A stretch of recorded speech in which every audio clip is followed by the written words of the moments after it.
What does Satan want more than anything? Not chaos, not destruction, but worship. He fell from heaven chasing it. He tempted Jesus for it. And if he can't get your worship, he'll settle for blocking your salvation. And if he can't stop your salvation, he'll wage war on your faith to hinder your prayers, steal your blessings, and stop you from walking in God's power. This is Satan's true agenda. Let's expose it. And at the very top of his list, at the top of the pyramid, the number one thing that Satan wants, if at all he can achieve it, is he wants to be worshipped. And we'll look at some scriptures in a minute, but he wants to be worshipped so badly that he fell from heaven because of it. He wants to be worshipped so badly that he was asking Jesus to bow down and worship him.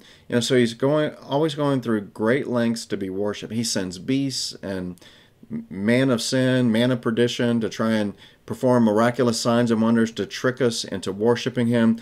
So his number one, above all objective is to try and get people to worship him.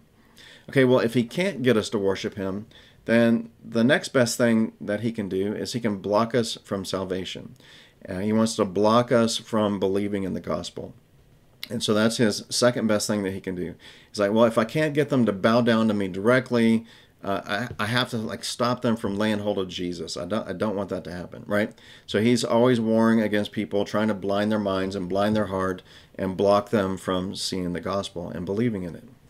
Okay, then the third best thing that he can do from his perspective, his number 3 priority is, if he can't get you to worship him, if he can't block you from salvation, then at least, he wants to hinder our faith. It's like, okay, I failed on these two, but let me hinder their faith. Let me obstruct these Christians from receiving any salvation benefits. Let me block their prayers. Let me just go to war against their faith, to try and minimize the benefits that they receive and minimize their harmfulness to him.